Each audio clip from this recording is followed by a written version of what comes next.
Vía Pública.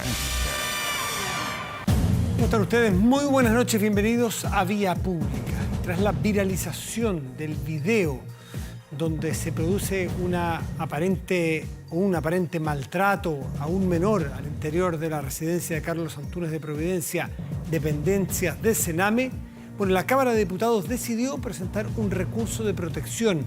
Según informó la mesa, ya están trabajando en conjunto con un equipo jurídico para presentar el documento. Desde el gobierno plantean que se va a hacer una investigación exhaustiva del caso para esclarecer lo que allí sucedió al interior de esa residencia y será encargada al Servicio de Protección de la Niñez esa investigación. Luego de darse a conocer este video, un menor que emite gritos desgarradores, aparentemente acusando maltrato. Los especialistas dicen que pueden ser otras cosas, no necesariamente el maltrato que uno se imagina al escuchar esos terribles gritos. Por eso que amerita una muy buena investigación.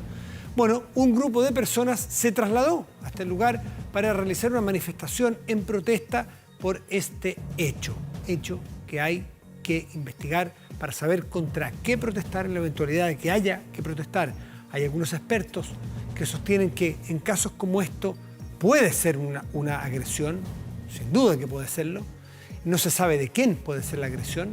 También puede ser una descompensación de un menor, eventualmente, que grite. Pero como no se sabe todavía, no hay que jugarse ni hipotetizar.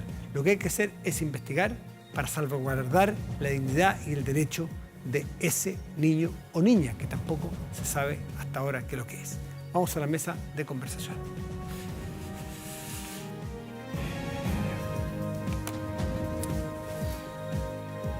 Bueno, y queremos conversar con el presidente de la Sociedad Nacional de Minería, la SONAMI, Diego Hernández, en este día que se ha aprobado la idea de legislar en la Cámara de Diputados sobre un royalty del 3% a las ventas de la minería de cobre y litio. Diego Hernández, muy buenas noches, gracias por recibirnos. ¿Cómo está? Buenas noches, Matías. Acláreme un poquitito de contexto este eventual royalty, porque no está aprobado todavía. Si se aprobara, ¿vendría a sumarse al royalty que ya aprobó el Estado de Chile, si no recuerdo mal, en la época que era presidente Ricardo Lagos Escobar? En principio sí, ¿no? Aunque hay algunos abogados que tienen una teoría que dice que no se puede gravar, no se puede poner dos veces un impuesto sobre lo mismo. Pero nosotros suponemos que efectivamente vendría a sumarse a lo que ya pagamos. Ya, o sea, sería un aumento del royalty más que imponer un royalty, porque el royalty ya existe. Ya existe el royalty, solamente que el royalty se calcula en función del margen operacional y ahora pasaría a ser un royalty adicional sobre las ventas. Este sería venta. O sea, ¿por qué no nos aclara el royalty que ya ha aprobado en funcionamiento, que viene de varios gobiernos atrás, de qué porcentaje es y qué es lo que grava exactamente?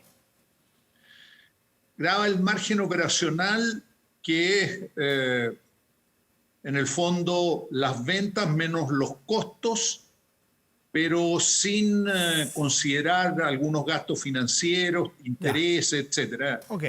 La utilidad operacional. Es una utilidad operacional, está definida ahí en la ley, y tiene un mínimo de 5% y un máximo de 14%.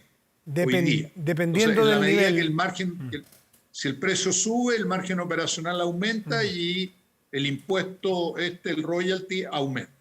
Con los precios del cobre actuales, que son altísimos, son muy altos y ojalá se mantengan así, en ese margen del 5 al 14%, ¿cuánto están pagando en promedio? Porque me imagino que los márgenes operacionales serán distintos según cada exploración minera. ¿Cuánto están pagando hoy día las mineras? Miren, en el año 2011, que el precio estuvo en $4, se pagaron $1.000 millones por ese impuesto. Ya, y eso y hoy día debería ser algo parecido, un poco más. Ya, pero eso representa más cerca del 5, más representa más cerca del 14. No, en esa época muchas de las empresas tenían todavía los DL600 vigentes y en la negociación hubo ciertos periodos donde el 2011 se pagó el royalty total, ¿no? ¿Y usted cree que con los precios de hoy, Diego, se pagaría el 14% de la utilidad marginal?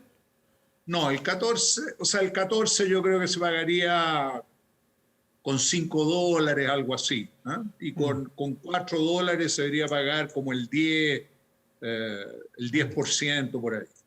Bueno, vamos exactamente a lo que ocurrió hoy. Ustedes han dicho que sería desaconsejable, me parece que es el término que usted mismo utilizó. ¿Por qué? Porque aparentemente, ¿qué es lo que surge a ojo de ciudadano común y corriente? La minería es de todos los chilenos, hay unas empresas internacionales que han invertido, están sacando, les va muy bien, el precio está muy caro y nos está quedando poco remanente, dicho muy en simple, muy poco remanente en Chile. ¿Eso es tan lineal? ¿Cómo lo ve usted? A ver, cuando el negocio minero es un negocio de precios cíclicos. Entonces, cuando los precios están bajos, el margen nuestro es bajo. Incluso el año 2016 no pagamos impuestos ni a la renta ni royalty, porque el precio de 2.21 hizo con que no tuviéramos margen operacional suficiente para pagar impuestos. Entonces, ese es como el límite inferior. O sea, bajo 2.20 no tenemos utilidad, es un negocio que no produce utilidad. Sí. Y hay periodos, por ejemplo, el año 2011, que yo decía que el precio estuvo a $4 y en total la minería pagó 4.700 millones de dólares de impuestos. Sí. Entonces si uno corta, o sea, si uno aumenta los impuestos mucho cuando el precio está alto, ¿eh? Finalmente el negocio, como es cíclico, en un periodo más largo de tiempo no es rentable. Entonces, a nosotros no recomendamos este royalty a las ventas, porque hoy día, y esto es un estudio de Cochilco, de enero de este año, donde, entre otras cosas, ven 21 operaciones mineras en Chile de cobre que representan el 92% de la producción nacional. Y dentro de esas 21 hay 3 que están en el primer cuartil de costo, es decir, en el 25% de costo más bajo a nivel mundial. Porque la ley es baja, tiene poca calidad la piedra, por llamarlo. No, eso como la ley es alta de esas minas, son minas más generosas, el costo es más bajo. Claro. Entonces, hay 3 minas que están en el 25% que tienen los costos más bajos. Ah, perfecto. Es decir, tienen las utilidades más altas. Hay 3 en el primer cuartil, hay 2 en el segundo cuartil, hay 5 en el tercer cuartil y hay 11 que están en el cuarto cuartil, es decir, que tienen el 25% de los costos más altos a nivel mundial. Diego, ¿usted cree que si se sube el royalty, esas empresas no les daría el margen para seguir operando y ustedes sostienen... No les daría. ¿Y que se cerrarían? ¿Esa es la amenaza que usted ve? Continuarían, no reinvertirían y continuarían mientras tengan un margen operacional y después se van, cierran. Diego, de una pregunta, si es que Chile acordó hasta un 14, no se ha llegado nunca al 14, con precios de 4 que son altos no se llega al 14, que es el máximo de pago, ¿no habrá un espacio, sin ahuyentar inversionistas, que nadie lo quiere, sin duda, de volver a negociar y subir un poco para que alguna vez con precios altos como estos se active el máximo? Porque si no queda un espacio donde algunos pueden leerlo como que ¿para qué está ese royalty si nunca se va a pagar todo lo posible? No sé si me entiende. Mira, Matías, aparecieron esta semana noticias que yo no creo mucho, pero de una empresa de trading a nivel mundial, de las más grandes, que cree que el precio del cobre puede llegar a $7. No ahora, pero en los próximos 4 o 5 años. Bueno, ahí se pagaría el 14. Ahí se pagaría el 14. Pero ¿ve usted mayor espacio para renegociar un royalty, para volver?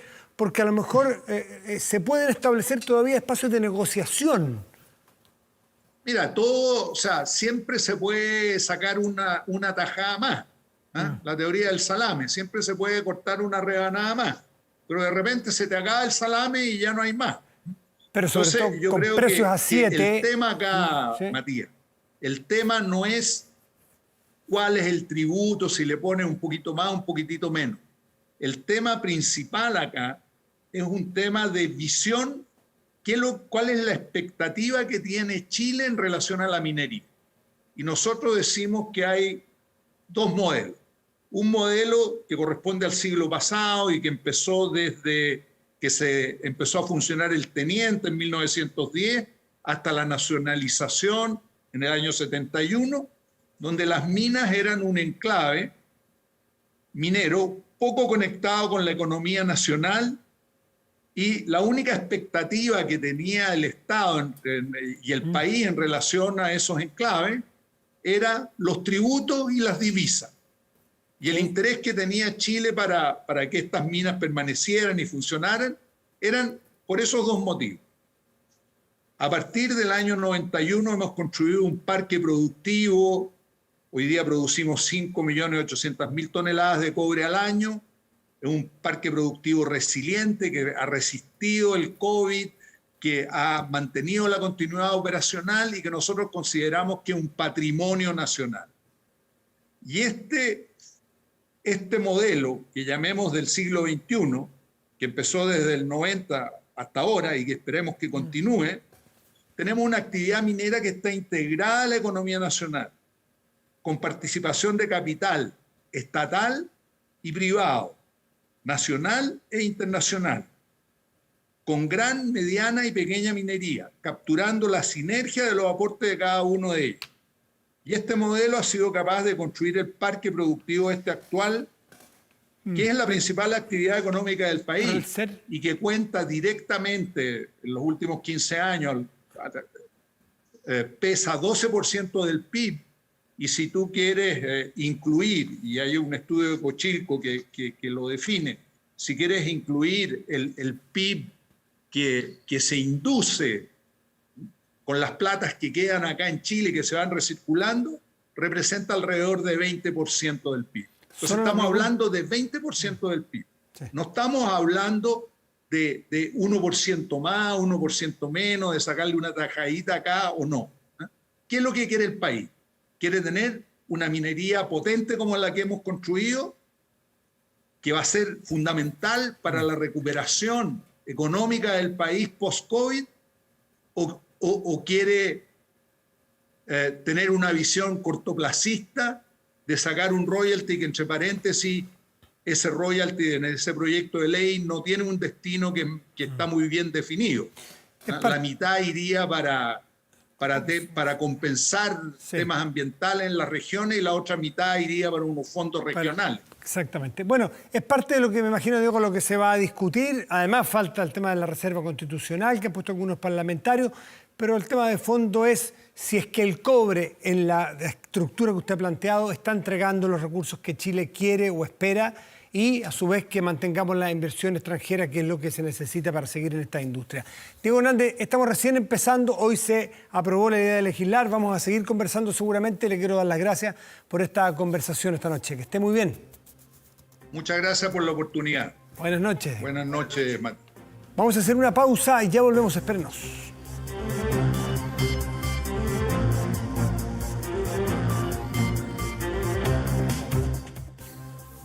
Bueno, lo que probablemente usted ayer u hoy recibió, vio, le compartieron respecto de lo que ocurrió en un hogar del Sename de Providencia, Carlos Antunes, aquí en Santiago, probablemente le produjo lo que nos produjo a todos.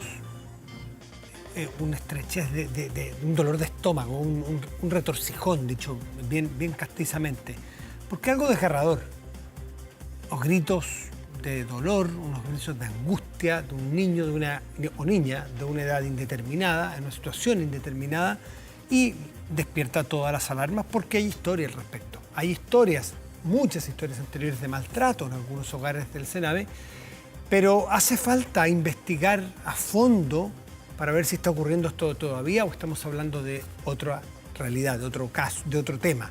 Por eso tomamos contacto con Rosario Martínez, que es directora nacional del Sename. Rosario, muchas gracias por atendernos. Buenas noches.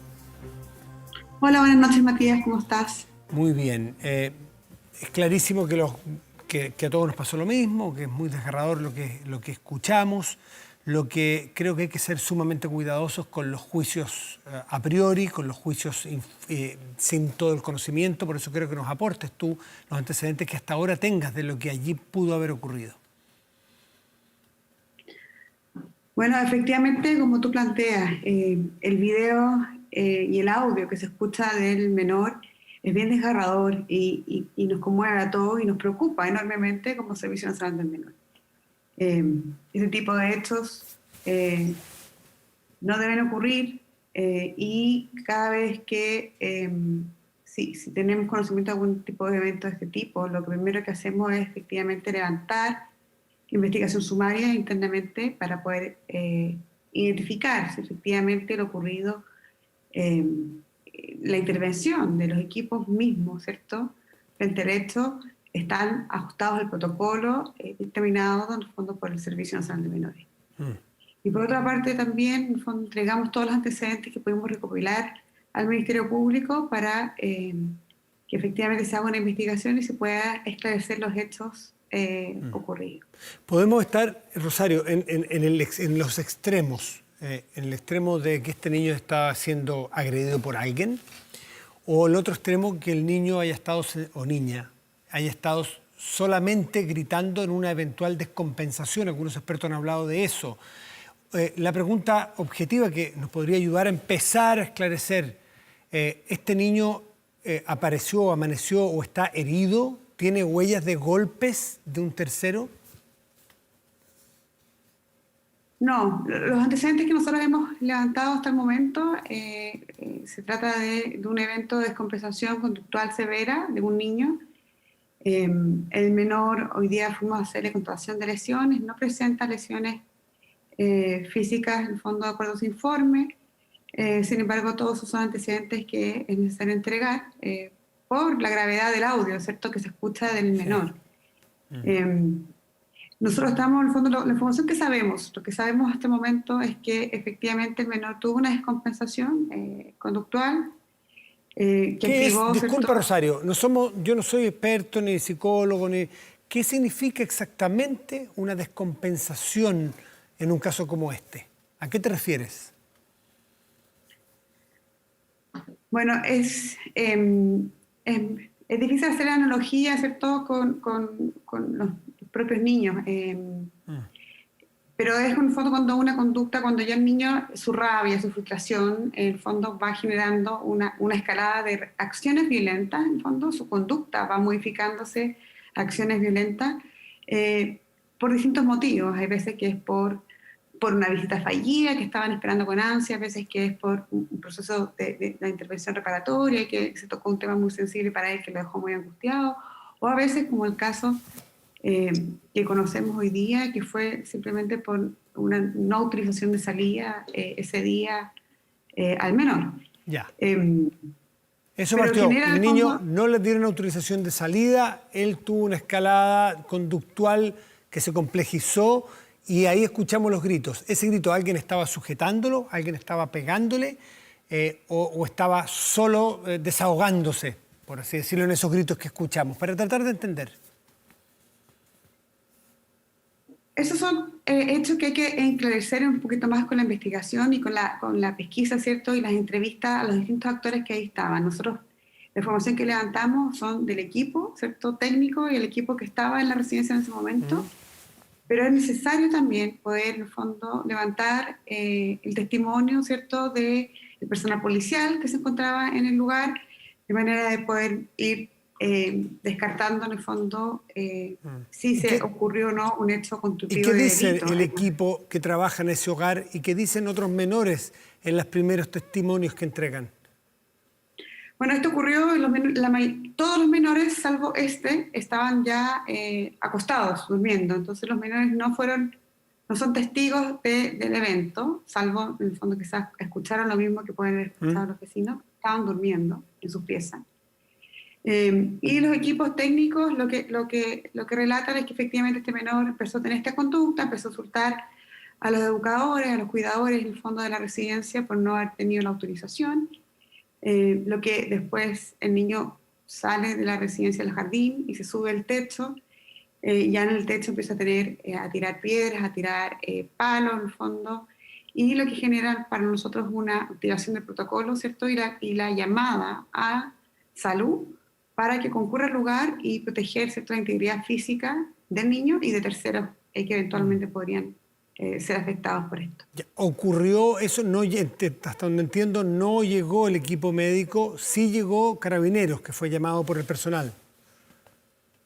Sí, no llegó Carabineros, o sea, no llegó salud, efectivamente, y llega Carabineros, y cuando llega Carabineros, el menor, que ya en ese momento se encontraba acompañado por otros 2 menores que se habían subido al techo con él, bajan del techo, y ahí algo se produce. Nosotros nos imaginamos, porque no tenemos en el fondo la pericia, ¿cierto?, tanto al video que se difundió por las redes sociales para saber la hora exacta ocurrido de ese hecho y contrastarlo con los testimonios de los funcionarios. Pero nosotros nos imaginamos que eso puede haber ocurrido una vez que el niño ya estaba abajo, que haya ocurrido esta llamada, suéltame, me duele, ¿cierto?, que dicen. Ese suéltame, el niño que dice que le pide que le suelte, ¿a quién? ¿A personal del hogar o a personal de Carabineros que estaba haciendo la función que se le había solicitado dentro del protocolo? Esas son parte de la investigación policial, en el fondo, o la investigación del Ministerio Público, porque en el fondo nosotros tenemos solamente una versión de la historia, y siempre es importante en estos hechos tener, en el fondo, toda la información disponible. Con las cámaras y la oscuridad no se ve tan claro en el fondo qué está pasando, por tanto es mejor que este procedimiento siga, ¿cierto?, y se tome la seriedad del caso por la gravedad, ¿cierto?, del audio que se escucha, porque nuestro interés como servicio siempre es proteger al menor y actuar en esa línea, ¿cierto?, y resguardar su integridad física y mental en todo momento. Por eso estamos pidiéndole en el fondo también al Ministerio Público que nos ayude con el esclarecimiento de los hechos, y nosotros por nuestra parte vamos a insistir, vamos a seguir con la investigación sumaria para en el fondo descartar si hubo incumplimiento o no del protocolo establecido. ¿El niño acusa haber sido agredido? En el relato, el niño, cuando cuenta la historia, él dice que no, que en el fondo que no, que él tuvo una descompensación, pero eso lo cuenta el día siguiente. Entonces cuenta que efectivamente él se estaba portando mal y que le habían tomado fuerte del brazo. ¿Quién? Lo que dice el menor es que lo toman de fuerte del brazo el carabinero que estaba en el procedimiento. Pero lo que está ocurriendo en el fondo no podemos saber efectivamente si hubo o no, porque para nosotros el protocolo es muy estricto. Los funcionarios del servicio no están autorizados en contención física del niño en ningún momento. Eso está bien estructurado, y eso es importante que también podamos conocer, ¿cierto?, las otras versiones. El personal no está autorizado para hacer contención física. ¿Quién está autorizado en ese momento? En un caso extremo, el protocolo que dice, puede ser los funcionarios de salud que llegan en apoyo, puede ser eventualmente la fuerza policial que llega en apoyo. ¿Quién puede? Los que pueden, eventualmente, dependiendo del nivel de riesgo que evalúen, es el equipo de salud. Nosotros, nuestra contención siempre va a ser, en el fondo, verbal, tratar de llevar al niño, ¿cierto?, asustado, a un estado de calma, Nuestro protocolo dice que es el funcionario que más vínculo con el niño, que tiene que estar ahí en ese momento para poder lograr efectivamente la conexión necesaria para llevarlo al fondo a que deje de tener esta conducta, ¿cierto?, no deseada en el fondo, y que logre volver a la calma para poder seguir con su rutina diaria. Rosario es un niño de qué edad y cuál es su historial dentro de lo que nos puedas contar. Bueno, es un niño, el niño tiene 13 años, chiquitito. Es un niño que, como todos los niños que están en la esfera de protección y que están en una residencia, son niños que han sido víctimas de vulneraciones de sus derechos en muy temprana edad, y que en el fondo un tribunal de familia ha decretado la necesidad de que estos niños entren a una residencia para su protección. Por lo mismo, son niños que enfrentan traumas bastante severos y que en su mayoría de estos casos requieren tratamiento farmacológico para su intervención psicosocial, porque están muy dañados producto de los eventos que han ocurrido en su historia de vida. En este hogar de Carlos Antúnez, ¿es un hogar oficial, es un hogar del Sename o es externo? Preguntas que hago. Y si es un hogar, ¿cuántos niños viven? ¿En qué condiciones viven? Si está bien fiscalizado y está en buenas condiciones. Esta es una residencia familiar, es de un modelo nuevo implementado, De los diseñado en nuevos. 2018. Sí. Se abre esta residencia en particular se abre a finales del 2019. Un modelo nuevo que viene a reemplazar, ¿cierto?, Claro. los conocidos CREAT, Sí, claro. que son residencias más chiquititas, de máximo 15 plazas. En este caso concreto, actualmente tenemos a 10 niños y niñas en la residencia. Pero son máximo 15 plazas y con un equipo más especializado, más dupla psicosocial.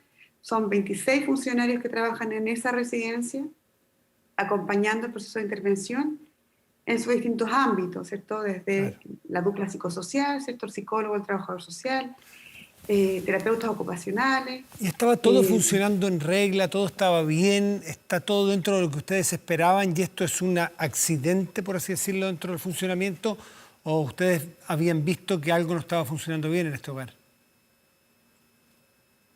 A ver, más que accidente, las descompensaciones conductuales son parte esperada de una intervención psicológica a un niño que ha sufrido trauma severo. Ocurre con bastante frecuencia en todas las residencias de Chile y va a seguir ocurriendo. En el fondo es un tema que, dada la intervención, y en el fondo cuando nosotros, quizás más fácil explicarlo, pero si pensamos en un tumor, ¿cierto? Cuando tenemos un tumor, es necesario que un doctor nos extirpe, nos saque el tumor, y eso sangra, y eso duele, y eso genera un proceso. En estos traumas tan severos, nosotros en el fondo lo que hacen los equipos en su plan de intervención es trabajar ese trauma, y eso genera que el niño esté, le produzcan estas emociones que no sabe controlar. Recordemos que son niños que en el fondo, para los adultos muchas veces nos cuesta manejar la frustración, manejar la rabia. Para estos niños que están aprendiendo, ¿cierto?, estas emociones y que están en su proceso de desarrollo, es más complejo aún. Entonces, esto ocurre. El tema de su ocurrencia, en el fondo, y el protocolo está establecido porque, en el fondo, esto va a seguir ocurriendo. No es que no ocurran descompensaciones conductuales.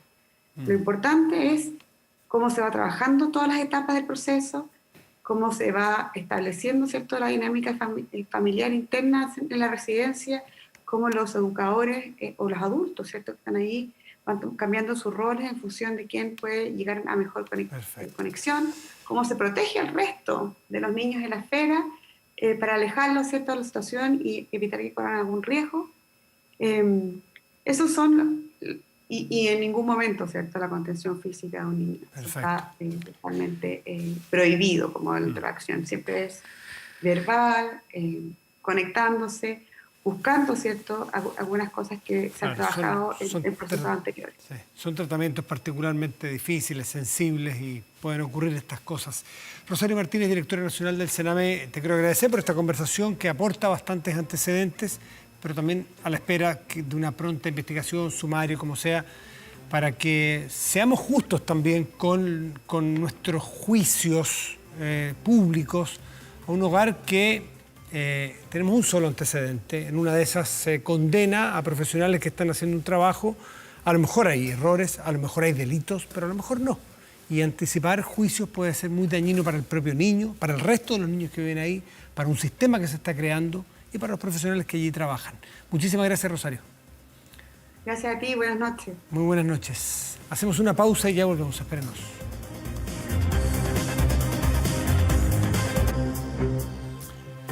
Protéjase de la delincuencia con Tepillé, vigilancia en tiempo real de cámaras de seguridad, con audio disuasivo para su empresa, alarmas Tepillé con cámaras conectadas a su smartphone y botón de emergencia móvil para su hogar. No sea usted la próxima víctima, contrátelos en tepillé.cl. Vamos a nuestro portal de noticias en la pantalla principal del estudio, donde vemos qué noticias hay en este momento destacada. Chile supera, fíjese usted, los 6 millones de personas vacunadas contra el coronavirus. La mitad de ellas ya tiene las 2 dosis. ¿Usted se ha fijado en los segmentos etarios de las personas hospitalizadas en camas UCI, personas con COVID, como de 70 años hacia arriba, o sea, mayores de 70 años y más, son un porcentaje más chico que los de 50-60 o 60-70? Bueno, porque en esas personas ya está haciendo efecto la vacuna y están hospitalizándose menos. Es una gran noticia, hay que avanzar, hay que seguir cuidándose. Pausa y volvemos. Estamos de vuelta ya en Vía Pública, revisamos la temperatura. En este momento, los cielos de la región metropolitana están despejados y hay 14 grados con una décima. Mañana y pasado el pronóstico indica lo siguiente. Para mañana jueves estará parcial con 22 grados de máxima probable. Y el viernes despejado y una máxima probable de 27. Mire usted. ¿Revisamos otras regiones del país? Vamos. Panguipulli, región de los ríos, tendrá cielo parcial y una máxima probable de 20 grados. Y Chañaral, región de Atacama, estará con cielos parciales y una máxima probable de 19 grados. Recordemos que esto es mañana, y les quiero recordar que mañana empieza en un altísimo número de comunas, en Santiago fundamentalmente, porque otras ya estaban, pero también hay de otras regiones del país, una cuarentena total. Va a haber 13 millones de ciudadanos en cuarentena, en fase 1. Es decir, mañana empieza un apretón firme, duro, porque las cifras indican que lo necesitamos para que esto no se nos desborde. Es un eufemismo. Cuando se desbordan las pandemias muere mucha gente. No es un desborde, no es solo un decir. Y cuando se muere mucha gente, se muere gente cercana, gente que no lo esperábamos, no podemos morir nosotros mismos. Es muy grave lo que puede pasar si no nos cuidamos. Estamos a tiempo, por eso muy atento a lo que viene. Y lo que escuchamos hace referencia a un día como hoy, pero en 1983. ¿Sabe qué? Nació Alex Anwandter, cantautor chileno, que alcanzó la popularidad después de liderar la extinta banda Teleradio Donoso. Con sus 37 años, este músico chileno ha tenido una destacadísima carrera en Chile, pero también fuera de nuestro país, transformándose en una de las figuras más renombradas de la música del nuevo siglo. Bueno, con 3 producciones de estudio, destacan sus trabajos con otros cantantes nacionales como Jepe, por ejemplo, también un super capo, sus premios Pulsar y 2 nominaciones a los premios Grammy Latino, ni más ni menos. Incluso se presentó este año en el Festival de Guaso de Olmué con ¿Cómo puedes vivir contigo mismo? De Alex Anwandter. Con ese tema